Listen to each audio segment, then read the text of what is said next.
하나님의 말씀은 마태복음 7장 1절에서 5절의 말씀입니다. 이 말씀을 저와 여러분이 한 절씩 교독하겠습니다. 비판을 받지 아니하려거든 비판하지 말라.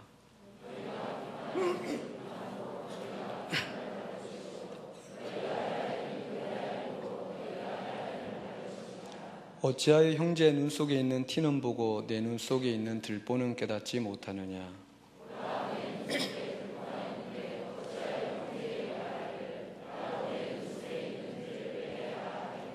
함께 외식하는 자여 먼저 내 눈 속에서 들보를 빼어라. 그 후에야 밝히 보고 형제의 눈 속에서 티를 빼리라. 아멘. 오늘 본문의 바로 앞단락에서 예수님은 주님을 따르는 제자들과 무리들에게 너희는 무엇을 먹을까, 무엇을 마실까, 무엇을 입을까 염려하지 말라고 하시면서 이는 다 이방인들이 구하는 것이라고 하셨습니다. 여기서 구하다는 말은 추구하다는 뜻으로서 나를 따르는 너희는, 하나님의 돌봄을 받는 너희는 이방인들처럼 먹을 것, 마실 것, 입을 것을 추구하거나 그런 것을 생애 목표 삼아서는 안 된다고 하셨습니다. 그러면서 주님은 우리에게 차원이 다른 새로운 인생의 목표를 제시해 주셨습니다. 마태복음 6장 33절입니다. 그런즉 너희는 먼저 그의 나라와 그의 의를 구하라. 그리하면 이 모든 것을 너희에게 더하시리라. 여기서 우리말 구하다에 해당하는 헬라어 동사 제테오는 일반적으로 찾다는 뜻인데, 여기서는 무엇을 얻으려고 애쓰다, 무엇을 목표로 삼다, 무엇을 추구하다는 의미로 사용되었습니다. 그러므로 33절은 이런 뜻입니다. 그런즉 너희는 먼저 하나님의 나라와 그의 의를 추구하라. 너희는 하나님의 나라와 그의 의를 너희 생의 최우선 목표로 삼으라. 그리하면 이 모든 것을 너희에게 더하시리라. 그럼 우리가 일생을 두고 추구해야 될 하나님의 나라와 그의 의란 무엇입니까? 하나님의 나라에서 나라에 해당하는 헬라어는 바실레이아입니다. 이 단어는 통치하다, 다스리다는 뜻의 동사 바실류오에서 왔는데 그 뜻은 왕권, 왕의 통치, 왕국입니다. 그래서 이 바실레이아에서 중요한 것은 이 나라에 반드시 왕이 있다고 하는 것입니다. 즉 바실레이아는 왕이 있는 나라이며 왕의 통치가 이루어지는 나라입니다. 그럼 하나님의 바실레이아는 어떤 나라이겠습니까? 이 나라는 하나님을 왕으로 모신 나라이며 왕 대신 하나님의 통치를 받는 나라입니다. 우리가 주기도문에서 아버지의 나라가 오게 하시며 라고 기도하는 것은 우리가 하나님 아버지를 우리의 왕으로 모시고 왕 대신 하나님의 통치를 받으며 살게 하옵소서라고 간구하는 것입니다. 그러므로 하나님의 나라는 주기도문을 암송할 때 임하는 것이 아니라 아버지의 나라가 임하기를 간절히 기도하면서 하나님께서 나의 왕 되심을 매 순간 인정하고 그분의 다스림에 즐거이 순복할 때 임하게 됩니다. 그러므로 먼저 하나님의 나라를 구한다는 것은 내가 하나님을 나의 왕으로 모시고 매일 하나님의 통치 아래 사는 것을 내 인생 최고의 목표로 삼는 것을 말합니다. 무엇보다 먼저 하나님 나라를 추구한다는 것은 하나님의 통치법인 하나님의 말씀을 사랑하며 그 말씀에 나 자신을 드리며 하나님의 뜻을 이루어가는 것을 내 생의 최우선 과제로 삼는 것을 뜻합니다. 그리고 우리가 이렇게 하나님의 나라를 추구하며 살아갈 때 우리 안에는 자연스럽게 하나님의 의, 즉 하나님께서 우리에게 요구하시는 의의 열매가 맺히게 됩니다. 그래서 아버지의 나라가 오게 하시며 라고 기도하는 사람은 또한 아버지의 뜻이 하늘에서 이루어진 것 같이 땅에서도 이루어지기를 기도하게 됩니다. 여러분, 예수님은 오늘 우리에게 말씀합니다. 너희는 이방인들처럼 의식 주를 위해 염려하지 말고 그런 것을 삶의 목표 삼지 말고 무엇보다 먼저 하나님의 나라와 그의 의를 추구하라. 그리고 연이어 주신 주님의 말씀이 바로 오늘의 본문입니다. 우리 1절을 같이 봉독합니다. 시작. 비판을 받지 아니하려거든 비판하지 말라. 예수님은 제자들에게 너희는 먼저 하나님의 나라와 그의 의를 추구하라고 하신 직후에 비판하지 말라는 말씀을 하셨습니다. 그럼 무엇 때문에 예수님은 이 시점에서 이 말씀을 하신 것입니까? 그 이유는 남을 비판하는 것은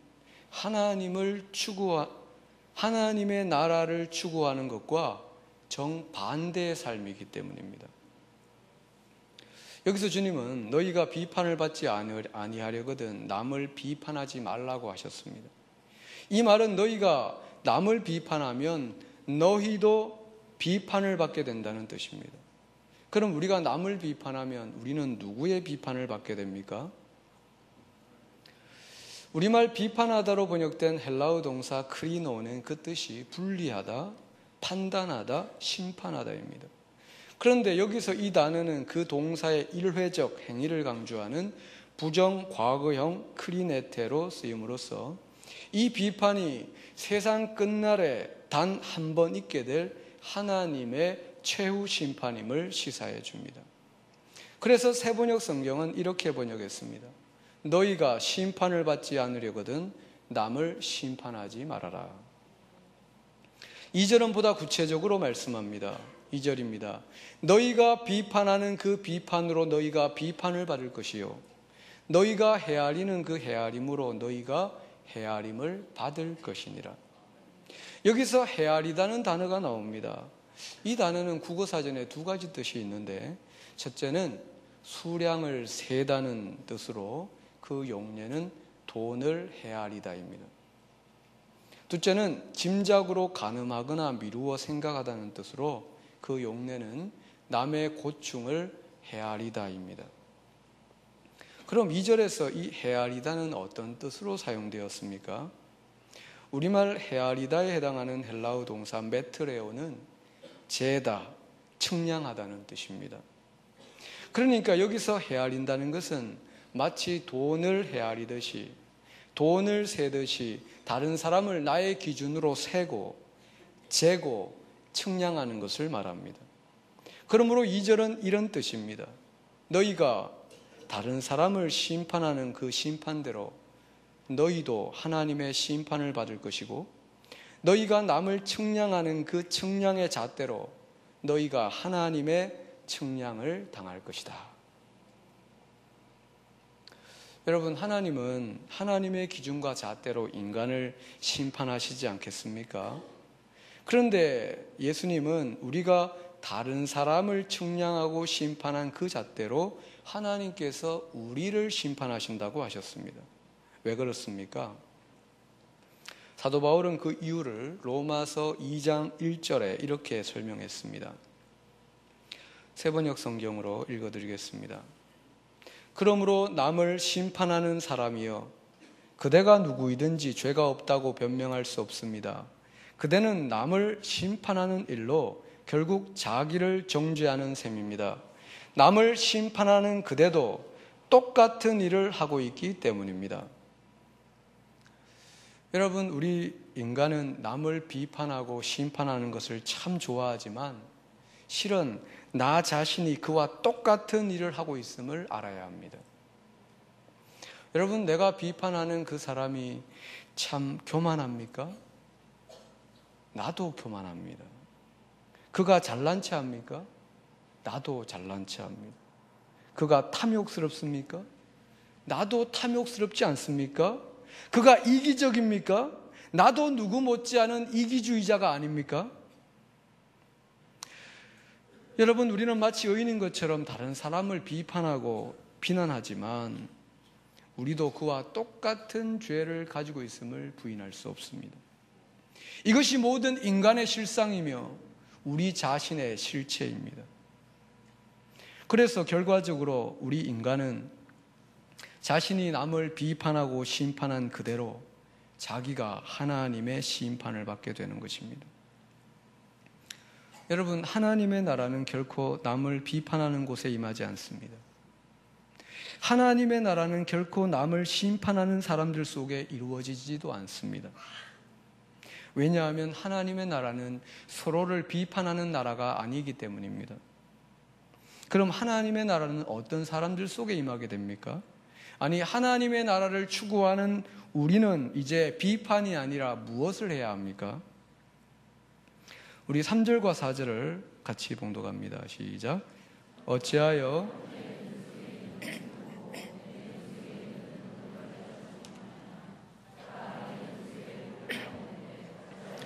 말하기를 나로 내 눈 속에 있는 티를 빼게 하라 하겠느냐. 여기서 티는 마른 줄기 또는 장가지로서 다른 사람의 작은 결점을 의미합니다.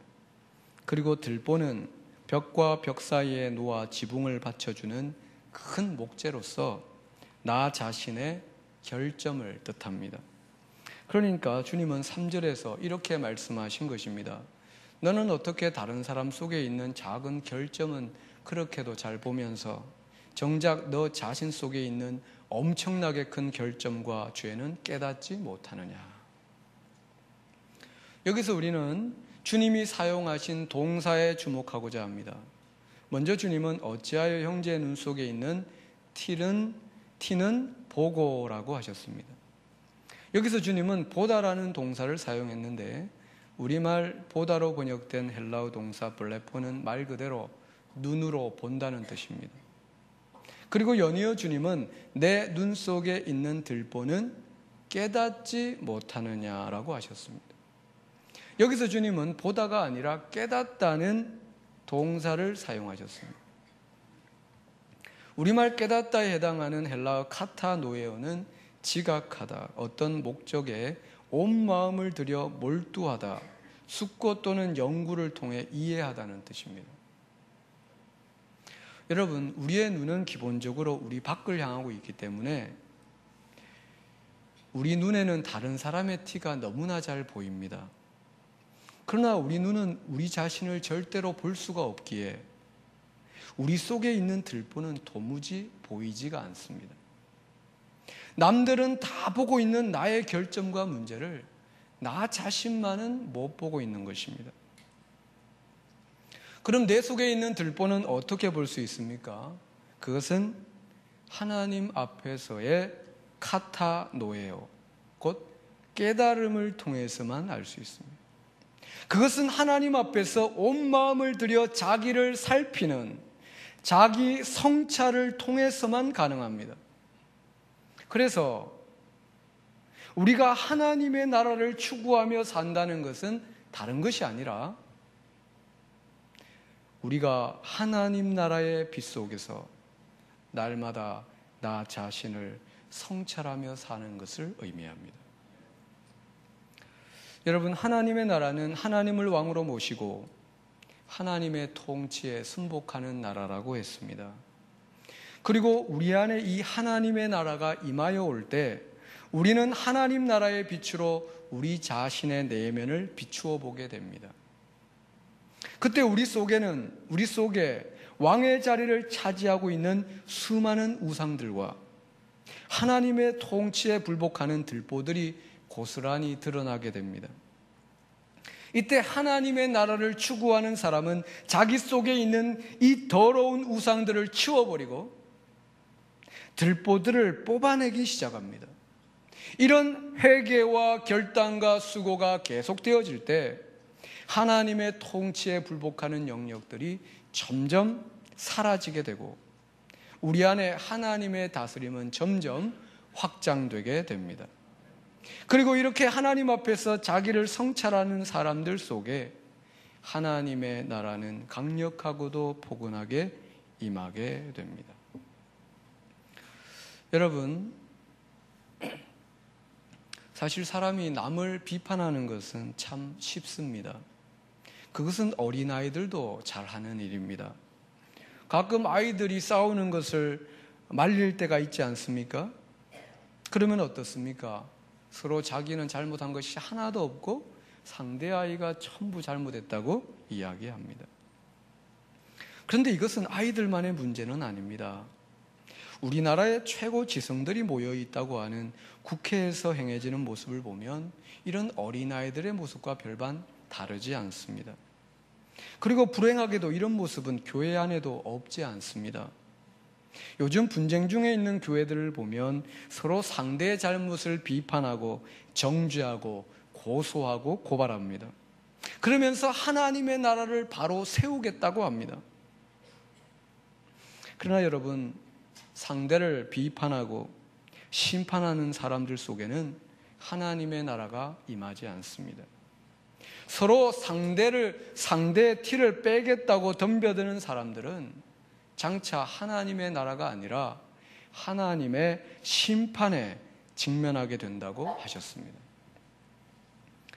여러분, 한 가정이 있다고 합시다. 이 가정에서 가족들은 서로의 잘못을 지적하고 서로 비판하며 심판하고 있습니다. 이 가정은 과연 어떻게 되겠습니까? 불행하게도 이 가정은 이 땅에서 지옥을 경험하게 될 것입니다. 그러나 반대로 한 가정에 날마다 자기를 성찰하고 자기 속에 있는 들보를 뽑아내는 가족들이 모여 산다면 이 가정은 또 어떻게 되겠습니까? 두말할 것도 없이 이 가정은 행복한 가정이 될 것이며 그들에게 임한 하나님의 나라로 인하여 이 땅에서 천국을 경험하게 될 것입니다. 우리 5절을 같이 봉독합니다. 시작. 외식하는 자여 먼저 내 눈 속에서 들보를 빼어라. 그 후에야 밝히 보고 형제 눈 속에서 티를 빼리라. 여기서 주님은 남을 비판하는 자를 외식하는 자라고 하셨습니다. 외식은 한자로 바깥 외자와 꾸밀 식자를 사용합니다. 그러므로 외식하는 자란 안쪽이 아니라 바깥쪽을 꾸미는 사람을 말합니다. 우리말 외식하는 자에 해당하는 헬라어 히포크리테스는 겉으로만 진실하고 착한 채 하는 사람, 곧 위선자라는 뜻입니다. 그럼 왜 남을 비판하는 자가 위선자입니까? 일반적으로 남을 비판하기 좋아하는 사람은 항상 다른 사람의 티를 보기 때문에 자기를 성찰할 줄 모릅니다. 그는 자기를 성찰할 줄 모르니 자기 속에 들보가 있는지 알 수가 없습니다. 자기 속에 들보가 있는지 알 수조차 없으니 그 들보를 뺀다는 것은 어불성설입니다. 이들은 자기는 의인인 체하며 남을 비판하지만 자기 속에 있는 들보를 빼낸 적이 없기에 그 속에는 온갖 죄악들, 곧 교만과 탐욕과 시기와 미움과 열등감이 가득합니다. 그래서 예수님은 당시 심판을 일삼았던 자들에 대해서 이렇게 말씀하셨습니다. 마태복음 23장 27절에서 28절을 세번역 성경으로 읽어드리겠습니다. 율법학자들과 바리새파 사람들아, 위선자들아, 너희에게 화가 있다. 너희는 회칠한 무덤과 같기 때문이다. 그것은 겉으로는 아름답게 보이지만 그 안에는 죽은 사람의 뼈와 온갖 더러운 것이 가득하다. 이와 같이 너희도 겉으로는 사람에게 의롭게 보이지만 속에는 위선과 불법이 가득하다. 여러분, 자기 겉을 꾸미는 것과 다른 사람을 비판하는 것은 전혀 다른 차원의 일인 것 같지만 실상 그것은 한 몸입니다. 위선자 안에서 이 둘은 절묘하게 결합되어 있습니다. 위선자는 언제나 자기를 향해서는 겉을 꾸미고 다른 사람에 대해서는 비판을 일삼습니다. 그러나 반대로 항상 자기 내면을 성찰하고 자기 속사람을 가꾸는 사람은 다른 사람을 쉽게 비판하지 않습니다. 왜냐하면 그는 다른 사람의 티가 아니라 자기 속에 들보 빼는 일에 힘쓰고 있기 때문입니다. 그리고 하나님의 나라는 이런 사람들 속에 임하고 이런 사람들 가운데 이루어지고 이런 사람들을 통해 계속 확장되어 갑니다. 사랑하는 성도 여러분, 이 시간 스스로에게 질문해 보십시오. 나는 어떤 사람인가? 만약 내가 남을 비판하기 좋아하는 사람이라면 나는 속이 텅 비어 있고 주 앞에 위선자일 가능성이 큽니다. 반대로 만약 내가 자기 성찰에 힘쓰는 사람이라면 나는 속이 아름답고 주 앞에 진실되어 가는 사람일 것입니다. 여러분, 남을 비판하는 사람과 남을 성찰하는 사람의 시작은 별반 다르지 않습니다.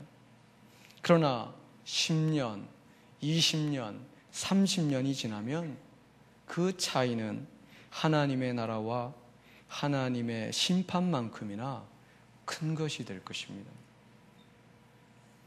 성도 여러분, 하나님의 나라는 남을 비판하는 자가 아니라 자기를 성찰하는 사람에게 임하며 하나님의 의 또한 자기 내면을 살피는 사람 안에 열매로 맺히게 됩니다. 그러므로 하나님의 나라와 그의 의를 생애 목표로 삼은 사람은 남을 비판하기를 멈추고 자기를 성찰하는 자가 되어야 합니다. 그럼 우리는 어떻게 비판의 자리를 떠나 자기 성찰의 길로 들어설 수 있습니까? 그것은 오직 하나님과의 사귐을 통해서만 가능합니다. 하나님은 예수 그리스도를 통해 자신을 가장 정확하게 드러내셨습니다.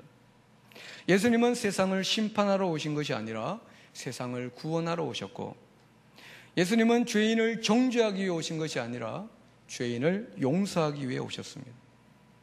하나님은 오늘도 우리를 심판하기 위해서가 아니라 구원하기 위해 찾아오시며, 우리를 정죄하기 위해서가 아니라 용서하기 위해 다가오십니다. 저는 최근에 한 가지 중요하게 깨달은 것이 있었습니다. 그런데 하나님은 그것을 깨닫게 하시려고 짧게는 1년, 길게는 10년을 기다리시고 참으셨다는 것을 알게 되었습니다. 저 같으면 당장 지적하고 비판하고 뜯어 고치려고 덤빌 텐데 하나님은 묵묵히 오래 참으시며 제 스스로 깨닫도록 저를 기다리시고 조용하고 온유하게 인도해 주셨습니다. 우리는 이런 하나님을 만나고 이런 하나님과의 사귐을 이어갈 때 우리는 하나님의 마음을 조금씩 알게 되고 그 마음을 조금씩 닮아가게 됩니다. 여러분, 하나님의 나라는 다른 나라가 아니라 하나님과 교제하는 나라입니다. 그리고 그 나라의 왕은 군림하거나 지배하는 왕이 아니라 우리에게 가까이 다가와 우리의 친구가 되어주시는 겸손한 왕이십니다. 우리가 이 하나님과 교제하기 시작할 때 우리에게는 두 개의 눈이 생겨나게 됩니다. 첫째는 위로 하나님을 바라보는 눈입니다.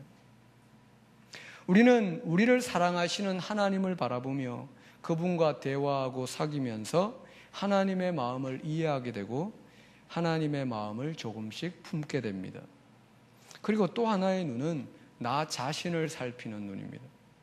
하나님께 나아가면 나아갈수록 나 자신을 보는 눈이 밝아집니다. 그리고 하나님과 교제하는 이 사람은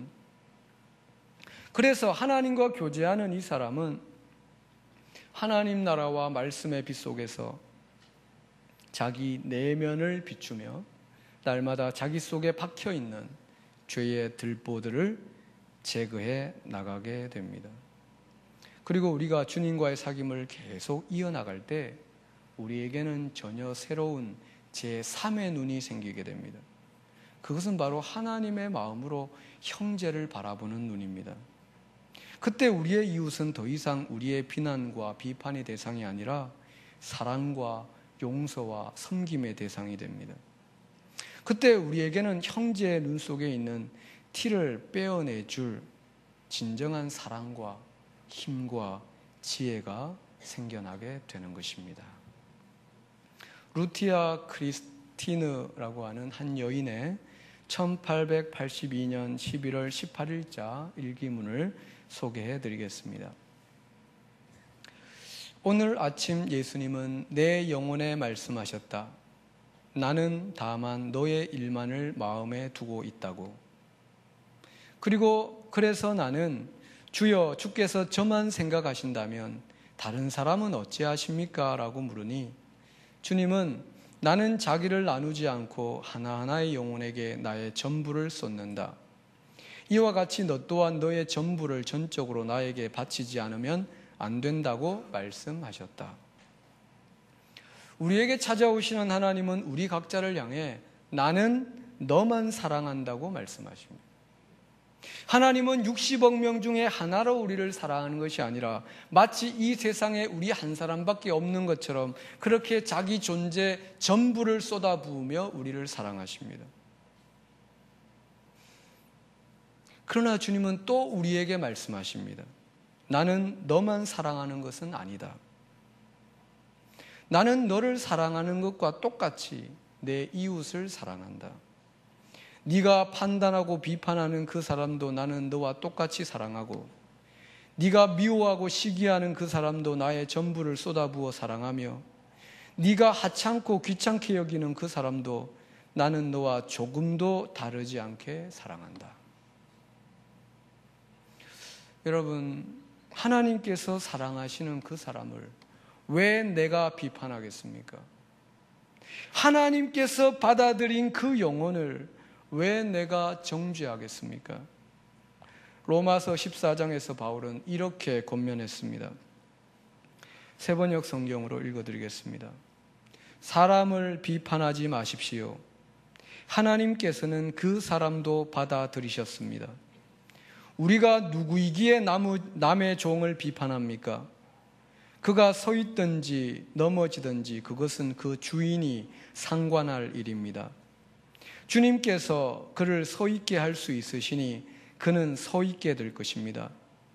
그런데 어찌하여 그대는 형제나 자매를 비판합니까? 우리는 모두 다 하나님의 심판대 앞에 서게 될 것입니다. 그러므로 이제부터 서로 남을 심판하지 맙시다. 형제 자매 앞에 장애물이나 걸림돌을 놓지 않겠다고 결심하십시오. 성도 여러분, 다른 사람을 비판하는 사람은 평생 하나님의 나라와는 상관없이 살다가 종국에는 하나님의 심판에 직면하게 될 것입니다. 그러나 하나님 나라의 빛 속에서 자기를 성찰하는 사람은 이 땅에서도 하나님의 나라를 살다가 종국에는 하나님의 나라에 들어가게 될 것입니다. 뿐만 아니라 남을 비판하는 사람은 평생 하나님의 나라를 대적했기에 자신뿐만 아니라 곁에 있는 사람에게도 지옥을 경험하게 할 것입니다.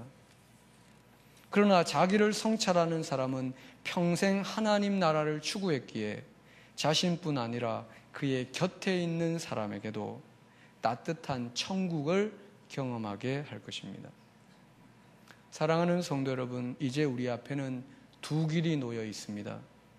한 길은 남을 비판하는 길이요, 다른 한 길은 자기를 성찰하는 길입니다.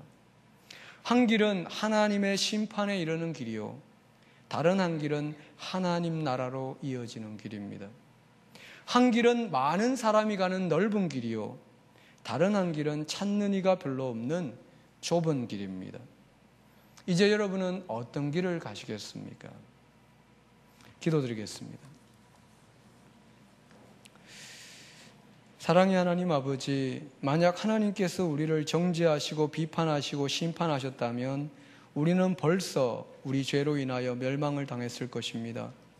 그런데 하나님은 무한하신 사랑으로 우리를 용서하시고 기다리시고 구원해 주셨으니 감사합니다. 우리는 이런 하나님의 사랑과 용서와 구원을 경험하고도 다른 사람을 비판하고 심판하는 일을 너무나 많이 했습니다. 나도 그와 똑같은 일을 하고 있으면서도 그를 비난하였고 내 속에 있는 들보는 보지 못하고 남의 티를 흉보았습니다. 주님, 위선자로 살았던 우리를 용서해 주옵소서. 이제 남을 비판하는 길을 떠나 자기를 성찰하는 삶을 살게 하옵소서. 다가오는 하나님 나라의 빛 속에서 나 자신을 살피며 매일 내 속에 있는 들보를 뽑아내게 하시고 하나님의 통치에 불복하는 모든 불순종을 제거하게 해 주옵소서. 그리하여 이 땅에서도 하나님의 나라를 살게 하시고 곁에 있는 사람에게도 천국을 경험하게 하다가 영원하신 하나님의 나라에 들어가게 해 주옵소서. 예수님의 이름으로 기도드리오며 이 시간 우리 주 예수 그리스도의 크신 은혜와 하나님의 사랑과 성령의 교통하심이 주 앞에 나온 주의 모든 성도들과 가정과 일터와 자녀들에게 지금부터 영원토록 함께 하시기를 간절히 축원하옵나이다. 아멘.